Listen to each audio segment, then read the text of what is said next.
beruangnya Choco menyala, Ruby akan masuk ke pintu ajaib menuju Rainbow Village. Dia bisa jadi dokter, koki, bahkan pilot. Kelihatannya menyenangkan ya. Tapi, pernah nggak kalian bertanya, kenapa nggak ada satupun orang dewasa di dunia itu? Dan kenapa Ruby selalu ingin kabur dari dunianya sendiri? Malam ini, kita bongkar teori gelap di balik Rainbow Ruby yang bakal bikin kalian melihat payung ajaibnya dengan cara yang berbeda. 1. Rainbow Village. Ruby adalah gadis kecil yang sangat mandiri, bahkan terlalu mandiri. Di dunianya yang asli, Ruby sering terlihat sendirian di kamarnya. Orang tuanya hampir gak pernah muncul atau terlihat sibuk. Banyak fans berteori kalau Rainbow Village sebenarnya bukan tempat nyata, melainkan sebuah mekanisme pertahanan diri atau coping mechanism dari pikiran Ruby. Dia merasa gak punya kontrol di dunia nyata, jadi dia menciptakan dunia di mana dia bisa jadi siapa saja dan pahlawan bagi siapa saja. Rainbow Village adalah simbol dari kesepian yang dia warnai sendiri. 2. Misteri Choco dan jiwa yang terperangkap. Kunci utama Ruby masuk ke dunia itu adalah Choco, boneka beruang kesayangannya. Tapi, kenapa Choco bisa hidup dan punya perasaan di Rainbow Village?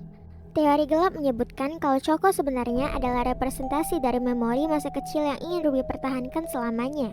Ada yang lebih ekstrim bilang kalau Choco adalah penjaga yang memastikan Ruby tetap berada di dunia imajinasi itu. Setiap kali jantung Choco menyala, itu bukan sekedar panggilan tugas, tapi cara dunia itu menarik Ruby kembali agar dia tidak pernah benar-benar tumbuh dewasa. 3. Kenapa Ruby selalu ganti pekerjaan? Di setiap episode, Ruby selalu mendapatkan peran baru, menjadi dokter, desainer, atau koki. Secara edukatif ini bagus, tapi secara teori konspirasi, ini menunjukkan krisis identitas. Ruby merasa dirinya kosong di dunia nyata, sehingga dia terus-menerus mencoba peran baru agar merasa berguna. Rainbow Village adalah satu-satunya tempat di mana ia merasa dihargai. Pertanyaannya, apa yang terjadi kalau suatu hari Ruby gagal menyelesaikan masalah di sana? Apakah dia akan terjebak selamanya dalam kegagalan imajinasinya sendiri? 4. Langit pelangi yang tidak pernah berubah. Coba perhatikan, cuaca di Rainbow Village hampir selalu sempurna, dan warnanya terlalu mencolok untuk ukuran dunia nyata. Ini sangat mirip dengan teori surga palsu. Jika Ruby terus-menerus lari ke sana setiap kali ada masalah, dia nggak akan pernah belajar menghadapi kenyataan. Beberapa teori menyebut kalau pintu ajaib itu sebenarnya adalah simbol dari Ruby yang mulai kehilangan kontak dengan realita.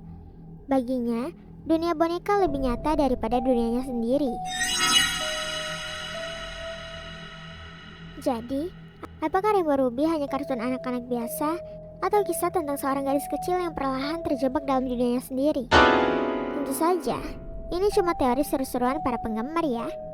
Secara resmi Ruby adalah simbol kreativitas dan kepercayaan diri bagi anak-anak.